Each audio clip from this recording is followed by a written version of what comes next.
Hey there, history fans. Welcome back to another exciting journey through time. Today, we're diving into the land of the rising sun, Japan, a country known for its rich history, vibrant culture, and breathtaking landscapes. Imagine an archipelago nation, thousands of islands strung along the Pacific coast of Asia. That's Japan. From the northern tip of Hokkaido to the southern islands of Okinawa, Japan is a land of contrasts and beauty. Archaeological evidence tells us humans have been living on these islands for at least 30,000 years. That's right, 30,000 years of history and culture, evolving and adapting through the ages. We're talking hunter-gatherers, folks, living off the land and sea. These early inhabitants relied on the abundant natural resources, hunting wild game, gathering edible plants, and fishing in the bountiful waters surrounding the islands. Early Japanese culture was deeply connected to nature. The lush forests, serene mountains, and flowing rivers were not just backdrops but integral parts of their daily lives and spiritual beliefs. Think Shintoism, a religion that sees spirits or kami in everything. These spirits inhabit natural elements and phenomena, making every aspect of the environment sacred. From the towering trees to the smallest rocks and even the gentle waterfalls, you name it, a kami might live there. This reverence for nature is still evident in Japan today, where ancient traditions and modern life coexist harmoniously. Around 300 BCE, something new emerged, the Yayoi period. This era marked significant advancements in Japanese society. People started farming rice, using metal tools, and forming more complex societies. The introduction of wet rice agriculture revolutionized their way of life, leading to increased food production and population growth. Japan wasn't a unified country just yet, more like a bunch of clans, each with its own leader. These clans, or uji, often competed for power and resources, laying the groundwork for future political structures. But things were about to change. The stage was set for the rise of powerful leaders and the unification of these diverse clans. Get ready because Japanese history is about to get epic. From the legendary tales of emperors and samurais to the cultural renaissance of the Heian period, Japan's journey is nothing short of extraordinary. We'll explore the vibrant festivals, the exquisite arts, and the profound philosophies that have shaped Japan into the nation it is today. So buckle up, history fans, because this is going to be an unforgettable adventure through the land of the rising sun. Fast forward to the 3rd century CE. This was a time of significant transformation and development in Japan's history. A powerful clan, the Yamato, rose to prominence in the southwestern part of Japan. They were not just any clan, they were strategic, ambitious, and had a vision for unifying the region under their influence. They didn't conquer everyone outright, not exactly. Instead, they formed alliances, used clever diplomacy, and claimed descent from the sun goddess Amaterasu. This divine connection gave them a unique legitimacy and a powerful narrative to rally people around their cause. Talk about a power move. By aligning themselves with the divine, they positioned themselves as not just rulers, but as chosen leaders with a sacred mandate. This marked the beginning of the Kofun period, named after the massive keyhole-shaped burial mounds that popped up all over the place. These mounds were not just burial sites. They were symbols of power and prestige, reflecting the Yamato clan's growing influence. These tombs were filled with treasures, weapons, and even clay sculptures called haniwa. The haniwa were more than just decorative. They were believed to serve as spiritual guardians, protecting the deceased in the afterlife. By the 6th century, the Yamato clan had established themselves as the emperors of Japan. Their rule was characterized by both military might and cultural sophistication. And while they didn't rule every single inch of the land, they had a strong influence on Japanese culture and politics. Their centralized authority helped to lay the foundations for the future imperial system. They brought in ideas from China, like Buddhism and a writing system. Buddhism in particular had a profound impact on Japanese society, influencing everything from art and architecture to philosophy and daily life. But don't think Japan just copied its neighbor. It blended these influences with its own unique traditions. The Japanese adapted Chinese writing to create their own scripts, and they integrated Buddhist practices with their indigenous Shinto beliefs, creating a rich tapestry of cultural and religious life. The Yamato period was also a time of significant political development. The Yamato rulers established a court system that became the center of political life.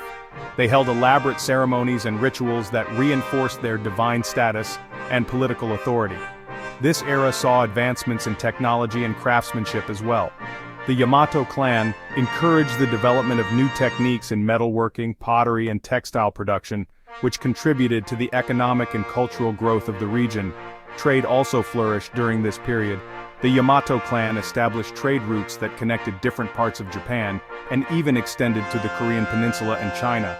This exchange of goods and ideas further enriched Japanese culture and strengthened the Yamato's economic power.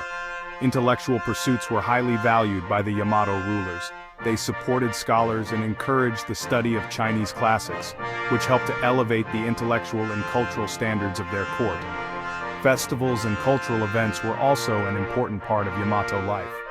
These celebrations not only provided entertainment, but also served to reinforce social bonds and the Yamato clan's leadership. The Yamato period laid the groundwork for the future development of Japan. The clan's influence extended far beyond their immediate territories, shaping the cultural, political, and social landscape of the entire country. The legacy of the Yamato period is still felt today. The foundations they built in governance, culture, and society have had a lasting impact on Japan, making this period a pivotal chapter in the nation's history. Hold on to your hats because things are about to get interesting. We're diving into a period of history that's as fascinating as it is complex. By the 12th century, Japan had entered the feudal period, a time marked by the rise of powerful regional lords and a decentralized political structure. Think knights, castles, and lots of fighting, but with a Japanese twist. Instead of European knights, we have the samurai, and instead of medieval castles, we have Japanese fortresses. The emperor was still around, but real power rested with the shogun, the top military commander. The shogun was the de facto ruler, controlling the military and the land. This was the time of the samurai, fierce warriors who lived by a strict code of honor called Bushido. The Bushido code was more than just a set of rules, it was a way of life. They valued loyalty, courage, and martial arts skills above all else. Loyalty to their lord was paramount, and they were expected to show unwavering bravery in battle. These guys were the elite soldiers of their day, and their swords, the katana, were works of art and deadly weapons. The katana was not just a tool for combat, it was a symbol of the samurai's soul. For centuries, different clans battled for control, leading to periods of intense warfare and instability. These conflicts were not just about power, they were about honor and loyalty. But amidst the chaos, Japanese art, literature, and philosophy flourished. The Heian period, which preceded the feudal era, had already set the stage for a rich cultural heritage. Think about it. Even in the toughest of times, humans find ways to create and express themselves. The Japanese people found solace and inspiration in their artistic and literary pursuits. Calligraphy, painting, and no theater were just a few of the artistic expressions that thrived during this period. These art forms were not only a means of expression but also a way to preserve and pass down cultural values. Japanese gardens and tea ceremonies also became important cultural practices. These activities were deeply influenced by Zen Buddhism, which emphasized simplicity, mindfulness, and a deep connection to nature. Zen Buddhism played a significant role in shaping the cultural and spiritual landscape of feudal Japan.